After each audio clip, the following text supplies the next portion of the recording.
देखने में सिचुअन एक छोटे विमान वाहक पोत जैसा लगता है, लेकिन वह असल में विमान वाहक पोत नहीं बल्कि एक उभयचर हमला पोत है जो बिल्कुल अलग प्रकार का जहाज है।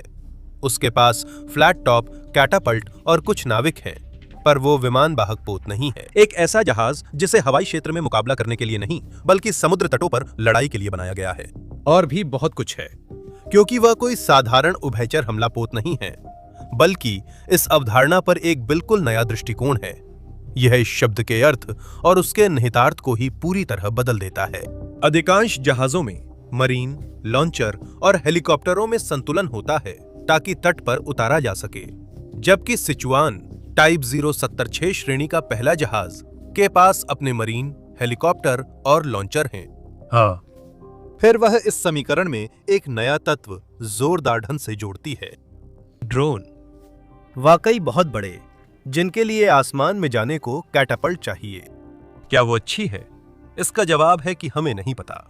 उसे दिसंबर 2024 में लॉन्च किया गया था और उसकी फाइनल कमीशनिंग की तारीखें अभी अनुमानित हैं।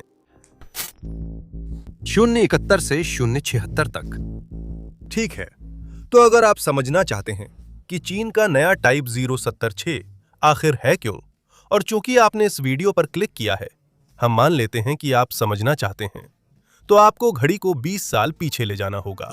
उस समय पीपल्स लिबरेशन आर्मी नेवी यानी PLAN उस समस्या से जूझ रही थी जिसे पश्चिमी नौसेनाओं ने पहले ही सीख लिया था, सैनिकों को जहाज से समुद्र तट तक सुरक्षित पहुंचाना। 1978 में डेंग शियाओपिंग के प्रधानमंत्री बनने और PLAN के आधुनिकीकरण शुरू होने के बाद भी इसकी उभयचर शाखा बाकी हिस्सों से कमजोर और पिछड़ी रही, जो साफ दिखता था। ताइवान के national defence and security research के अनुसार इस सेवा को आधुनिक उभयचर अभियानों का अनुभव नहीं था और 1990 के दशक तक इसके जहाज द्वितीय विश्व युद्ध स्तर की क्षमता पर ही थे। लेकिन 2005 में सब कुछ तेजी से बदलना शुरू हुआ। नई दिशा निर्देशों के तहत PLAN ने आधुनिक लैंडिंग प्लेटफॉर्म डॉक टाइप 071 को मंजूरी दी, जो बहुआयामी त्वरित लैंडिंग और गहरे पैठ वाले हमलों के लिए तैयार किया गया था। मुख्य जहाज कुल्लुन शान 2006 में पानी में उतरा, जो 8 जहाजों की श्रेणी में पहला था, और थाई नौसेना के लिए एक अतिरिक्त जहाज सहित कुल 9, जो हर लिहाज से काफी सक्षम था। 20,000 टन का जहाज, 700 मरीन, 20 बख्तरबंद वाहन और 4 Z8 हेलीकॉप्टर समुद्र पार ले जा सकता है। ये भले ही शानदार समाधान न था, पर इसने काम अच्छी तरह किया और क्षमताओं में बड़ी बढ़त दिखाई। पीपल्स डेली, चीनी कम्युनिस्ट पार्टी का आधिकारिक अखबार, ने बताया कि टाइप 71 ने वॉशिंगटन का ध्यान खींचा, सिर्फ उनकी क्षमताओं के लिए नहीं बल्कि उसके लिए जो वे दर्शाते थे। उद्धरण: चीन की लंबी दूरी की शक्ति, प्रक्षेपण प्रणाली को मजबूत करना और प्लेटफॉर्म से सिस्टम आधारित संचालन में बदलाव। उद्धरण समाप्त। यानी अब वे उभयचर युद्ध को सच में बहुत गंभीरता से लेने लगे थे। वास्तव में उन्होंने इसे गंभीरता से लिया, क्योंकि टाइप 71 क्लास के पूरे होने से पहले ही, जिसमें आखिरी जहाज चीलिंग शान 2020 में कमीशन हुआ, उससे भी बड़ी type 75 landing helicopter dock class पर काम शुरू हो गया था। 2017 में सबसे पहले हाइनान नामक प्रमुख जहाज के साथ इसकी नींव रखी गई थी। इसने क्षमताओं को काफी हद तक विमानों की ओर बढ़ा दिया, जिसमें 30 तक हेलीकॉप्टरों के संचालन की सुविधा थी। विशेष रूप से एक उचित वर्टिकल लैंडिंग सिद्धांत पेश किया गया, जो पहले PLAN के पास था ही नहीं। असल में इसी कारण ये हल्के एयरक्राफ्ट कैरियर जैसे दिखते हैं, क्योंकि इनसे उड़ने वाली चीजों के ऊपर रोटर होते हैं, फिक्स्ड विंग नहीं, इसलिए ये उनसे बहुत अलग नहीं हैं। हालांकि ध्यान दें कि ये अब भी उभयचर सैनिकों को ले जाते हैं, लगभग 800 सैनिक और करीब 60 बख्तरबंद वाहन। लेकिन फिर भी जब 4 टाइप 75 जहाज सेवा में लिए गए, ग्वांगशी, आनहुई, हुबेई और निश्चित रूप से हैनान, तब भी यह पर्याप्त नहीं था। अगस्त 2025 में सेवा में आने वाले अपनी श्रेणी के आखिरी जहाज हुबेई से पहले भी PLA को ऐसा जहाज चाहिए था जो सैनिकों, हेलीकॉप्टरों और फिक्स्ड विंग विमान ले जा सके। टाइप 76, जो आज की चर्चा का विषय है, 2023 में नई युद्ध शक्ति प्लेटफॉर्म के रूप में मंजूर हुआ। और भले ही टाइप 76 एक श्रेणी का नाम है, हम आज इसे एक वचन में ही संबोधित करेंगे, क्योंकि हमें बिल्कुल भी अंदाजा नहीं है कि वे कितने जहाज बनाने की योजना बना रहे हैं। ये हमारी तरफ से किसी तरह की रिसर्च की कमी की वजह से भी नहीं है। विकिपीडिया पर जानकारी न होने पर भी हम हार नहीं मानेंगे। नहीं, हमने इसे तैयार करने के लिए लगभग 1.5 दर्जन चीनी भाषा के स्रोतों को, वो भी चीन के दोनों ओर से, खंगाला, पर किसी ने नहीं बताया कि बीजिंग कितने बनाने की योजना बना रहा है। तो हाँ, सच में हमें पता ही नहीं है। जहां तक तुरंत सवाल की बात है कि 76 आखिर है क्या, 75 के अलावा जो फिक्स्ड विंग विमान भी संभाल सकता है, तो फिलहाल उस सोच को रोक कर रखिए, क्योंकि उससे पहले हमें एक और बुनियादी मुद्दा सुलझाना है। और बुनियादी मुद्दा है, जैसा टाइटल कार्ड ने बताया, उभयचर हमला पोत आखिर है क्या। साथ ही और भी व्यापक रूप से पिछले चैप्टर में जिन बाकी जहाजों के प्रकारों का हमने जिक्र किया था, और कुछ ऐसे संबंधित प्रकार जिनका जिक्र अभी बाकी है, वे सब क्या हैं? और जैसा कि पता चलता है, उस सवाल का जवाब मूल रूप से हाँ ही है। उभयचर हमलापोत ऐसा जहाज है जो सैनिकों, टैंकों और हेलीकॉप्टरों को समुद्र पार कर दुश्मन तक पर उतारने के लिए बनाया गया है, ताकि वहां फायरिंग हो सके। और इससे एक समस्या पैदा होती है, क्योंकि यह परिभाषा इतनी व्यापक है कि इसमें टाइप 72A जैसे जहाज भी शामिल हो जाते हैं, जिससे हम अभी तक नहीं मिले हैं। और साथ ही टाइप 71, टाइप 75 और टाइप 76 जैसे जहाज भी शामिल हैं, जिनसे हम मिल चुके हैं। इसी तरह उभयचर हमलापोत और भी अधिक विशिष्ट हो सकता है। यह इस बात पर निर्भर करता है कि वह सैनिकों को तट तक कैसे पहुंचाता है, क्योंकि वर्षों में नौसेनाओं ने लगभग हर संभव तरीका आजमाया है। सबसे शाब्दिक उदाहरण है LST या लैंडिंग शिप टैंक। ये डी-डे की नावों के आध्यात्मिक वंशज हैं, चपटी नाक वाले डिब्बे जैसे आकार के विशालकाय जहाज जो सीधे समुद्र तक टक जाते हैं, रैम गिराते हैं और टैंक को सीधे लड़ाई में उतरने देते हैं। टाइप 72A ठीक यही करता है। इसका विस्थापन लगभग 4800 टन है। इसमें 10 टैंक और 250 सैनिकों की जगह है, और इसकी जलगतिकी ईंट जैसी है। ये अपना काम करता है, और तारीफ के तौर पर आप बस इतना ही कह सकते हैं। अगला है LPD या लैंडिंग प्लेटफॉर्म डॉक, जो एक ज्यादा उन्नत तरीका है। ये समुद्र तक पर नहीं जाता, बल्कि किनारे से दूर रुककर पीछे वेल डॉक खोलता है, ताकि लैंडिंग क्राफ्ट या होवर क्राफ्ट अपने दम पर बाहर निकल सकें। टाइप 71 इन्हीं में से एक होगा। और सच कहें तो जिनकी सुनने की शक्ति तेज है, वे याद करेंगे कि हमने पिछले चैप्टर में इसे ठीक इसी नाम से पुकारा था। असल में ये एक तैरता हुआ गैराज है, जिसकी छत पर हेलीकॉप्टर पैड है। और फिर है LHD यानी लैंडिंग हेलीकॉप्टर डॉक, जो इसी विचार को लेकर ऊपर पूरी फ्लाइट डेक जोड़ देता है। यही वो है जिसे टाइप 75 के रूप में जाना जाता है। 40,000 टन वजन, 30 हेलीकॉप्टरों के लिए जगह और सैकड़ों सैनिकों को सीधा ऊपर से उतारने की क्षमता, न कि सिर्फ उन्हें लहरों में गिरा देने की। अंत में LHA है, यानी लैंडिंग हेलीकॉप्टर असॉल्ट शिप, जो हवाई अभियानों के लिए अनुकूलित बड़े डेक वाला उभयचर जहाज है, जिसे छोटे टेक ऑफ और वर्टिकल लैंडिंग वाले फिक्स्ड विंग जेट्स जैसे अमेरिकी F-35B और बड़े हेलीकॉप्टर दस्तों के साथ ऑपरेट करने के लिए डिजाइन किया गया है। कुछ वेरिएंट्स में वेल डॉक है, जबकि अन्य में उसकी जगह एविएशन स्पेस होती है। स्पष्ट कहे तो एयरक्राफ्ट कैरियर्स दिखने में मिलते जुलते हैं, लेकिन वे इस सीढ़ी में आधिकारिक रूप से नहीं आते। विमान वाहक पोतों का उद्देश्य हवाई शक्ति प्रक्षेपित करना है, उभयचर शक्ति नहीं। उनका काम है आसमान पर कब्जा कर उसे बनाए रखना और वहीं से चीजें तबाह करना।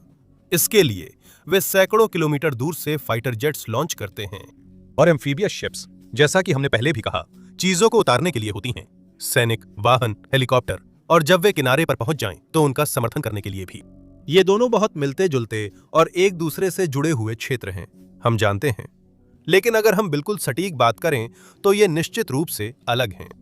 अमेरिका ने अमेरिका क्लास के रूप में पहला ऐसा उभयचर जहाज बनाया था, जिसे कील से ही इस तरह बनाया गया था कि हवाई क्षमता के लिए उसकी कुछ उभयचर क्षमताएं छोड़ी गईं। अब चीन भी टाइप 76 के साथ यही कर रहा है। उम्मीद है आप समझ रहे होंगे। मुझे पता है ये सब सुनने में थोड़ा उलझा हुआ लग सकता है, लेकिन जब इसे सही तरीके से समझाया जाता है तो ये आसानी से समझ में आ जाता है। तो चलिए अब असली वीडियो पर वापस चलते हैं। अब तक हमें क्या पता चला है? 27 दिसंबर 2024 की सुबह थी और शंघाई पर छाया कोहरा ठंडा और धातु जैसा था। जिससे नदी पिघले हुए स्टील जैसी लग रही थी। हुडोंग झोंगहुआ डॉकयार्ड में सायरन गूंज रहे थे, बैनर हवा में फड़फड़ा रहे थे, और इन सब के बीच 260 मीटर लंबी धूसर धातु का विशाल ढांचा पहली बार लॉन्च होने पर चलने लगी। वह पोर्ट टाइप 76 थी, जिसका नाम सिचुआन था। उसकी नोक पर शैंपेन की बोतल तोड़ी गई, बगल में लाल रिबन खोला गया और ब्रास बैंड ने पीपल्स लिबरेशन आर्मी नेवी मार्च बजाना शुरू कर दिया। कैमरा और ड्रोन की आवाज गूंज उठी और इकट्ठा हुई भीड़ तालियों और नारों के साथ जोरदार उत्साह में गूंज उठी। और सच कहूं तो उनके पास जश्न मनाने की पूरी वजह थी, क्योंकि सिचुअन चाहे जैसे भी देखें एक दमदार जहाज के रूप में उभर रही थी, जो आधुनिक चीनी जहाज निर्माण के मानकों के हिसाब से भी महत्वाकांक्षा में एक नई छलांग थी। शिन्हुआ न्यूज ने लिखा, ये नौसेना के परिवर्तन और आधुनिकीकरण का अहम हिस्सा था। एक ही प्लेटफॉर्म पर उभयचर और फिक्स्ड विंग विमानन क्षमताओं का एकीकरण करना। आधिकारिक भाषा में कहें तो ये चीज PLAN ने अब तक जो भी बनाया है उससे अलग है, और इस आकलन में वे गलत भी नहीं थे, क्योंकि ये न केवल चीन द्वारा बनाई गई पहली लैंडिंग हेलीकॉप्टर असॉल्ट शिप थी, बल्कि ये उनके अन्य फ्लैट टॉप जहाजों से भी साफ तौर पर अलग दिखती थी। सबसे पहले दर्शकों को ट्विन आइलैंड कॉन्फ़िगरेशन दिखी, जिसमें उड़ान डेक पर 2 सुपर स्ट्रक्चर किताबों के स्टैंड की तरह दूर दूर थे। चीन के सरकारी प्रसारक CCTV ने इस लेआउट को ड्यूअल ब्रिज अरेंजमेंट कहा, जिससे नेविगेशन और एविएशन कमांड अलग रहती है। एक आइलैंड जहाज कंट्रोल करता है, दूसरा एयर ऑपरेशंस। ताइवान के national defence and security research संस्थान ने भी इस आकलन से सहमति जताई है, जिससे हमें सिर्फ बीजिंग की बातों पर निर्भर नहीं रहना होगा। 2024 की रिपोर्ट में यह कहा गया, ट्विन आइलैंड कॉन्फ़िगरेशन उद्धरण नेविगेशन और एविएशन कमांड फंक्शंस को अलग करता है, जैसे फुल साइज कैरियर्स का लेआउट। 76 का आंतरिक डिजाइन सीमित उभयचर वाहनों के लिए एक अवशेष सा वेलडॉग बनाए रखता है, पर अंदर का स्थान मुख्य रूप से एविएशन सपोर्ट और ड्रोन मेंटेनेंस को प्राथमिकता देता है। उद्धरण समाप्त। दूसरे शब्दों में, यहां तक कि ताइवान के अपने रक्षा विश्लेषक, जो शायद ही बीजिंग की बातों को दोहराते हों, ने भी वही चीज देखी, एक ऐसा जहाज जिसे समुद्र तट पर उतरने वाले प्लेटफॉर्म की बजाय एक स्वायत्त एविएशन हब के रूप में डिजाइन किया गया है। इसी तरह की एविएशन पक्ष की प्राथमिकता फ्लाइट डेक के नीचे भी देखी जा सकती है, क्योंकि सिचुआन में 2 लगातार हैंगर डेक हैं, जो लगभग पूरे जहाज की लंबाई में फैले हुए हैं। ऊपरी हैंगर डेक कैटापल्ट ट्रैक और लिफ्ट शाफ्ट से संरेखित है, जबकि निचला डेक वर्कशॉप्स, ड्रोन बे व पावर कंड्यूट से भरा है, और उसमें अब भी सैनिक उतारने की क्षमता है। तकनीकी रूप से वेलडॉक मौजूद है। यह 75 क्लास के मुकाबले बहुत सीमित है, लेकिन जैसा कि ताइवान के national defence and security research institute ने बताया है, यह सीमित उभयचर नौकाओं के लिए बरकरार रखा गया है, यानी यह पूरी तरह से एक द्वितीय क्षमता है। अब असली पेलोड पानी की सतह के ऊपर हैंगरों में रहता है, जिन्हें हाइड्रोलिक क्रेन और मेंटेनेंस रिग्स से मजबूत किया गया है, इन मशीनों के लिए जो समुद्र को तभी छूती हैं जब कुछ गलत हो जाए। हवाई क्षमताओं की ओर झुकाव ने नई आंतरिक प्रणाली की मांग की। 71 और 75 मॉडल मैकेनिकल ड्राइव्स और हाइड्रोलिक लिंक्स पर निर्भर थे, जैसे पिस्टन, पंप और शाफ्ट, जो सभी हिस्सों को जोड़ते थे। सिचुआन एकीकृत medium voltage DC electrical grid का उपयोग करता है। मूल रूप से एक बड़ा सर्किट बोर्ड जहाज की पूरी लंबाई में फैला है, जिससे बिजली किसी एक इंजन से न जुड़कर जरूरत अनुसार कहीं भी भेजी जा सकती है। यह सिस्टम शांघाई जियाओटोंग यूनिवर्सिटी में यांग याओ की टीम के शोध का नतीजा है। हमने उनका नाम नहीं सुना, लेकिन हमारे ताइवानी स्रोत ने उन्हें अहम बताया।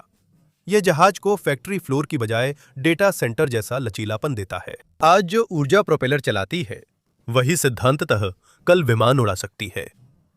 हमारा मतलब सच में विमान फेंकने से है, क्योंकि सिचुआन के फ्लाइट डेक के बाएं हिस्से पर लगा एकमात्र इलेक्ट्रोमैग्नेटिक कैटापल्ट फुजियान के कैटापल्ट का छोटा संस्करण है, जो चुंबकों के सिद्धांत पर चलता है, भाप से नहीं।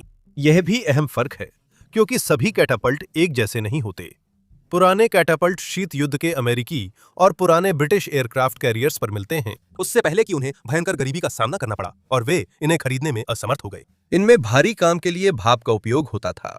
विशाल बॉयलर वाष्प को पिस्टन में भेजते थे, जो विमान को ट्रैक पर एक ही झटके में पूरी ताकत से खींचते थे। ये काम करता है, हाँ, लेकिन यह तरीका कच्चा है। इसमें बहुत रखरखाव चाहिए और ये एयरफ्रेम पर उतना ही कठोर है जितना कि किसी मालगाड़ी से पीछे से टक्कर लगना। भाप प्रणाली में बहुत गर्मी भी बर्बाद होती है। वे दूरी बढ़ने पर दबाव खोते हैं और सिर्फ एक झटके में शक्ति दे सकते हैं, जिसका मतलब है कि नौसेना के लोग हमेशा बहुत सावधानी से योजना बनाते हैं ताकि यह सुनिश्चित कर सकें कि वे जिन विमानों को लॉन्च कर रहे हैं वे विमान इतने मजबूत होते हैं कि लॉन्च का झटका सह सकें, लेकिन इतने हल्के भी कि बाद में सचमुच उड़ान भर सकें, जिससे ये सीमित हो जाता है कि वास्तव में क्या लॉन्च किया जा सकता है। इसके विपरीत इलेक्ट्रोमैग्नेटिक कैटापल्ट्स पाइपलाइन पूरी तरह हटाते हैं। वे वाष्प और वाल्व की जगह चलती चुंबकीय क्षेत्र से धातु शटल को डेक पर खींचते हैं, जिसकी गति जहाज के कंप्यूटर नियंत्रित करते हैं। इसे गुलेल की बजाय एक चुंबकीय कन्वेयर बेल्ट माने जो चीजें आसमान में फेंकता है। इसके फायदे स्पष्ट हैं। लगातार शक्ति, विमानों पर कहीं कम दबाव, तेज रीसेट समय और सबसे अहम, डेक से फेंकी चीज के अनुसार लॉन्च बल को समायोजित करने की क्षमता। सिचुआन जैसे जहाज के लिए जो नाजुक ब्रोन संभालेगा, सटीकता बहुत मायने रखती है। यह अतिरिक्त बोनस के रूप में शांत, साफ और कुशल है और जहाज के इलेक्ट्रिकल ग्रिड से शक्ति लेने के कारण यह किसी भी ऊर्जा स्रोत से चल सकता है जिसे इंजीनियर जोड़ना चाहें। लेकिन, और ये एक बड़ा लेकिन है, इसका एक कारण है कि आज भी स्टीम कैटापल्ट्स दुनिया भर में पहली पसंद बने हुए हैं और उसका कारण यह है कि इलेक्ट्रोमैग्नेटिक तकनीक चाहे जितनी भी होशियार हो, अभी भी अपनी कुछ समस्याएं लेकर आती हैं। ताइवान के national defence and security research संस्थान ने कहा कि सिचुआन पर लगा सिस्टम उस जहाज की तुलना में तकनीकी रूप से बेहतर है। वे बताते हैं कि मैग्नेटिक लॉन्च रेल तो अत्याधुनिक है, लेकिन इसकी पावर सप्लाई शायद इतनी आधुनिक नहीं है। कैटापल्ट को काफी बिजली चाहिए और जैसा वे चेतावनी देते हैं, परंपरागत शक्ति प्रणाली वाले जहाज पर स्थिर वोल्टेज और पर्याप्त रिजर्व क्षमता अब भी अप्रमाणित है। सीधे कहें तो अगर आप प्रोपल्शन, सेंसर और फ्लाइट ऑप्स पुराने विस्फोटक ईंधन से चला रहे हैं, न कि न्यूक्लियर रिएक्टर से, तो किसी चीज में समझौता करना पड़ सकता है। वे इस साधारण तथ्य को भी उजागर करते हैं कि मैग्नेट समुद्र को पसंद नहीं करते।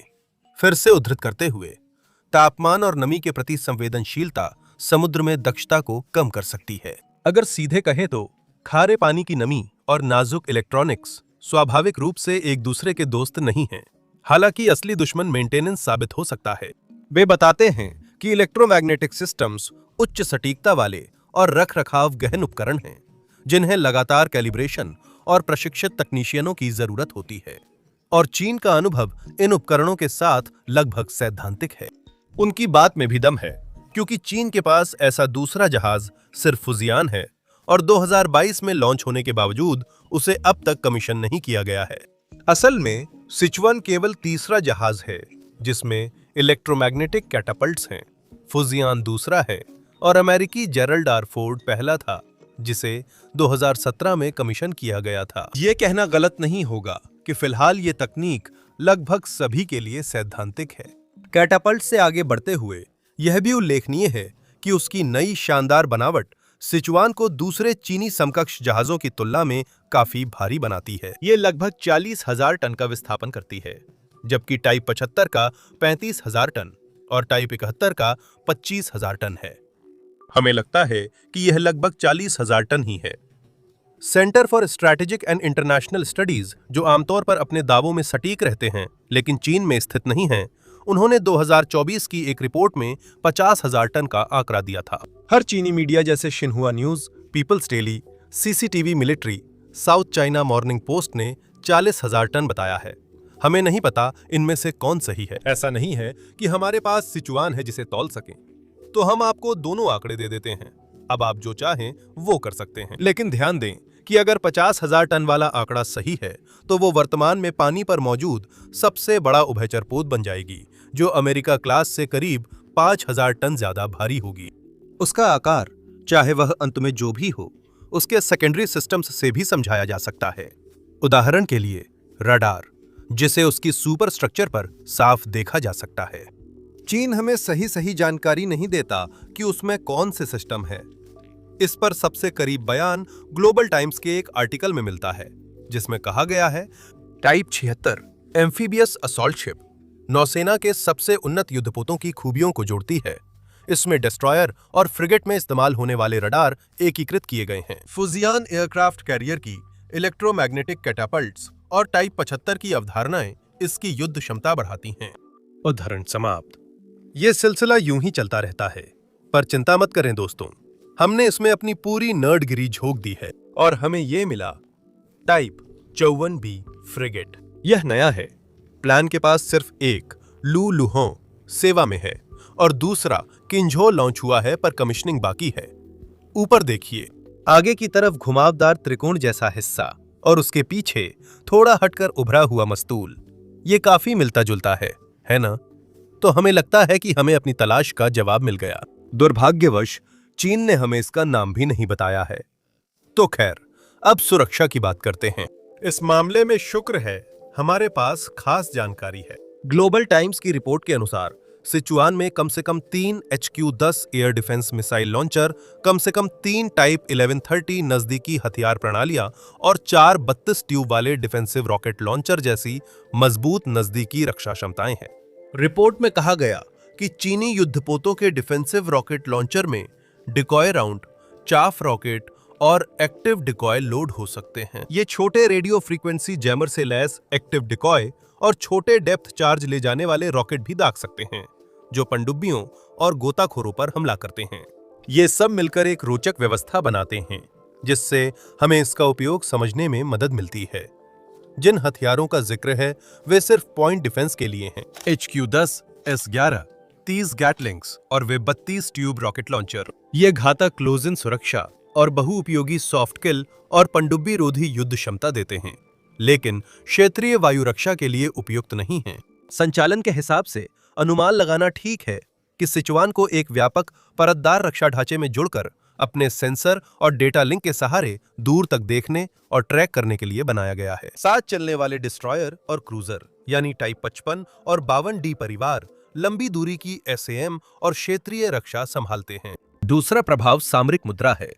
एक जहाज जो भारी ड्रोन, हेलीकॉप्टर संचालन, मजबूत क्लोज इन हथियार और डिकॉय एरे के लिए अनुकूलित हो, सबसे उपयोगी होता है। विवादित तटीय क्षेत्रों के पास संचालन कर वर्टिकल और मानव रहित हमले शुरू करना, दूरगामी हमलों के खतरों पर सुरक्षात्मक स्क्रीन पर निर्भर रहना। ये समझ आता है अगर PLAN तेज बहुडोमेन उभयचर अभियानों और ग्रे जोन दबाव पर विचार कर रहा है। बहुत सारे ड्रोन, बहुत सारे सेंसर और टास्क ग्रुप द्वारा प्रदान की गई एक सुरक्षात्मक घेरा। और हाँ, हाल की भू राजनीति और पिछले 80 वर्षों को देखते हुए हम तैयार रहेंगे। शर्त लगा लो कि वे खास तौर पर किस तटीय क्षेत्र के बारे में सोच रहे हैं जहां इसका इस्तेमाल हो सकता है। वह है दूसरा चीन यानी ताइवान। ड्रोन वाहक। अब चलिए सिचुआन के ड्रोन वाहक वाला पहलू पर जूम इन करते हैं, क्योंकि असल में यह बहुत बड़ी बात है और साथ ही काफी दिलचस्प भी है। तो अगर हम इसे बस कई डिजाइन फीचर्स में से एक मानकर ऊपर से देख लें तो हम इसके साथ न्याय नहीं करेंगे और यह किसी पुराने जहाज वर्गीकरण में जोड़ा गया कोई नया दिखावटी फीचर भर नहीं है। यह पूरी तरह से इस सोच को बदल देता है कि एक उभयचर हमलापोत असल में होता क्या है। लगभग एक सदी तक, जब से ये अवधारणा 1934 में कमीशन किए गए इंपीरियल जापानी शिंजो मारू से शुरू हुई थी, ये ऐसे पोत रहे हैं जो प्रभावी रूप से तट पर बने मोर्चे को आगे बढ़ाते हैं, उन सैनिकों को ले जाते हैं जिन्हें दुश्मन की गोलीबारी की सीमा में पहुंचना होता है, ताकि वे दुश्मन के जिंदा होने की समस्या का हल कर सकें और लगातार आगे बढ़ सकें, उनकी प्रारंभिक तैनाती को तेजी से पूरा कर सकें और वहीं से उसका समर्थन कर सकें। यानी उनका हर पहलू लोगों के काम आता है और जहाज पर मौजूद मशीनें सिर्फ इसे आसान बनाने का एक माध्यम हैं। लेकिन सिचुआन उस तर्क को उल्टा कर देती है, क्योंकि वहां उसकी मशीनें मुख्य आकर्षण हैं और वहां उसके लोग भी द्वितीयक हैं। उसके अंदर का अधिकांश भाग ड्रोन के हैंगर और वर्कशॉप के लिए है। उसकी लिफ्टें कार्बन फाइबर और सर्किट बोर्ड उठाती हैं, न कि सैनिक या राशन के बक्से। उसका पोर्ट साइड कैटापल्ट सैनिकों के टिल्ट रोटर के लिए नहीं, बल्कि ऐसे बिना पायलट वाले विमानों के लिए है जो इतने हल्के हों कि सिर्फ चुंबकीय बल से छोड़े जा सकें। लेकिन गलतफहमी मत पालिए, भारी मात्रा में ड्रोन इस्तेमाल होने के बावजूद वो अब भी पूरी तरह से एक उभयचर हमलापोत है। उसमें अब भी मरीन के लिए जगह है, 1000 से भी ज्यादा, कम से कम शिन्हुआ न्यूज के मुताबिक, जो कि एक बड़ी संख्या है, लेकिन अमेरिका क्लास के 1700 के मुकाबले कम है। और उसमें अब भी हेलीकॉप्टर और लैंडिंग क्राफ्ट के लिए जगह है। हमें ठीक से नहीं पता कि उसमें क्या क्या होगा, लेकिन हमें लगता है कि उसमें टाइप 726 होवरक्राफ्ट और Z-18, Z-20 हेलीकॉप्टर होंगे। मूल रूप से वही सामान्य चीजें हैं, क्योंकि सिचुआन और उसकी बहनों के लिए कुछ खास विकसित किया जा रहा हो ऐसी कोई घोषणा नहीं हुई है। लेकिन वो जो नहीं है वो है अनोखी। चीन अकेला देश नहीं है जो सामान्य जहाजों और ड्रोन की अवधारणा के साथ प्रयोग कर रहा है। उन्होंने इसे सबसे तेज और दृढ़ता से आगे बढ़ाया है। बाकी देश कोशिश करते हैं, चीन पूरी तरह अपनाता है। TCG अनादोलू को उदाहरण माने। उसने जीवन एक साधारण हेलीकॉप्टर कैरियर के रूप में शुरू किया, जो स्पेन के जुआन कार्लोस जैसे एयरक्राफ्ट कैरियर और लैंडिंग हेलीकॉप्टर डॉग के संयोजन की लगभग कॉपी है। असल में यह पहला था और F-35BS चलाने के लिए ही डिजाइन किया गया था। अंकारा खुद को छोटे बेड़े के साथ मिला और इसका कारण अंकल सैम की सख्त कार्रवाई थी। जब उन्होंने रूसियों के साथ कुछ ज्यादा ही दोस्ती कर ली, बहक गए और खुद के लिए कुछ S-400 जमीन से हवा में मार करने वाली मिसाइल प्रणालियां खरीद लिए। 2019 में F-35 प्रोग्राम से बाहर होने पर तुर्की के लिए मुश्किल बढ़ गई, क्योंकि उसी साल अनादोलू लॉन्च हुआ था और उसके हैंगर में रखने के लिए कुछ खास नहीं था।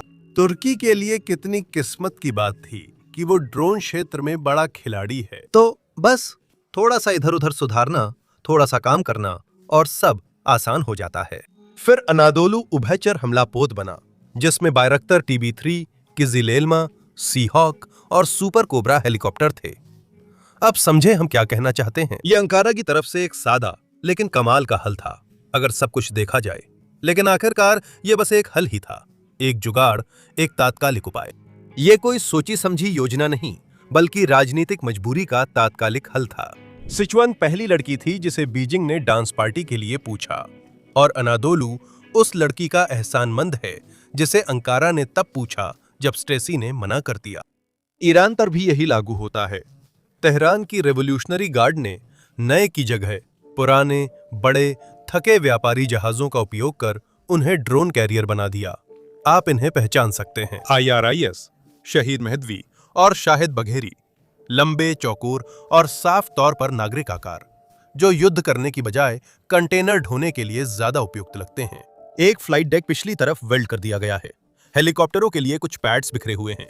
रेलिंग के साथ साथ मंडराकर हमला करने वाले ड्रोन के रैक लगे हैं और बस एक तैरता हुआ ड्रोन डंप तैयार है, जो दर्जनों शाहे ड्रोन लॉन्च कर सकता है। सच कहें तो ये वही करता है जो ईरान को चाहिए।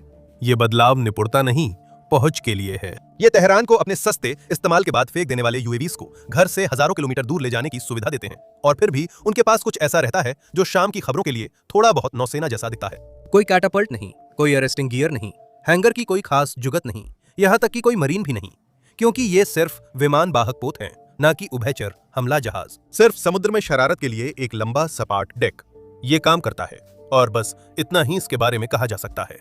और फिर जापान है, जो काफी शांत और ज्यादा क्रमिक रुख अपना रहा है। ज़ूमो क्लास हेलीकॉप्टर ले जाने वाले एस्कॉर्ट जहाज, जिन्हें जापान द्वितीय विश्व युद्ध के कारण विमान वाहक जहाज नहीं कहता, ज़ूमो और कागा अब F-35B विमानों के साथ हल्के कैरियर में बदले जा रहे हैं। जेट्स के साथ जापानी चुपचाप ड्रोन के लिए भी जगह बना रहे हैं। रक्षा मंत्रालय की ATLA एजेंसी ने जहाज से लॉन्च होने वाले ड्रोन के लिए प्रूफ ऑफ कॉन्सेप्ट कार्यक्रम शुरू किया है, जिसमें घरेलू निर्माताओं को वर्टिकल टेक ऑफ और रिकवरी सिस्टम दिखाने के लिए आमंत्रित किया गया है, जो डिस्ट्रॉयर या विमान वाहक पोत के डेक से काम कर सकें। इसका उद्देश्य जापानी नौसेना को केवल मानव युक्त विमानों पर निर्भर हुए बिना लगातार टोही और हमला करने की क्षमता देना है। ये काम खरीद प्रक्रिया में पहले से ही शामिल है। 2024 में JMSDF ने शील्ड AI और नॉर्थरोप ग्रुम्मन के पूंछ के बल खड़े होकर उड़ान भरने वाला वीबैट ड्रोन को पहला समुद्री ड्रोन चुना। सतही एस्कॉर्ट्स पर परीक्षण जारी हैं और योजना है कि मानव युक्त विमान एकीकरण के बाद यही क्षमता ज़ूनू और कागा जैसे बड़े डेक्स पर भी लागू होगी। ATLA ने इन ड्रोन को नए जहाज आधारित डाटा लिंक नेटवर्क्स के साथ जोड़ने पर भी अध्ययन शुरू करवाए हैं, जिससे यह संकेत मिलता है कि अंतिम लक्ष्य एकल उद्देश्य वाले कैरियर एयरविंग के बजाय मानव युक्त और मानव रहित विमानों का मिश्रित फ्लाइट ग्रुप बनाना है। कई देश इसमें शामिल हैं और अपने अपने तरीके अपना रहे हैं। जैसे जापान धीरे धीरे अपग्रेड और ड्यूल यूज डेक्स के साथ आगे बढ़ रहा है। तुर्की और ईरान जैसे देश जो जहाज उनके पास हैं उन्हीं से काम चला रहे हैं और भविष्य की तकनीक भी उन्हीं पर जड़ रही हैं। और फिर चीन है जिसने आधे अधूरे उपायों को छोड़कर अगला अध्याय सीधे स्लिपवे पर लिख दिया है। तो अब हम कहां हैं? इसका मतलब है कि हम नौसैनिक युद्ध की अगली बड़ी छलांग देख रहे हैं। सिचुअन के डेक जाने पहचाने हैं, पर उनका उद्देश्य अलग है। यह ऐसा जहाज है जिसमें मरीन सिर्फ यात्री हैं, ड्रोन अग्रिम मोर्चे के योद्धा हैं और उन्हें उड़ाने वाला कैटापल्ट ही उनका कीबोर्ड है। लेकिन इसका उद्देश्य समुद्र तटों पर हमला करना नहीं है। इसका मकसद है कि किसी भी सैनिक के पैर गीले होने से पहले ही वो उनके ऊपर के आसमान पर कब्जा कर ले और नतीजतन जीत की ओर बढ़े।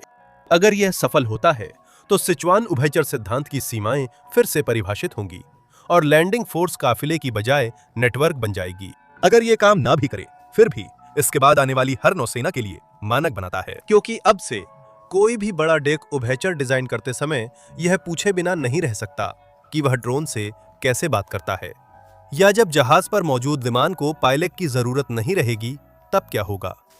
देखने के लिए धन्यवाद।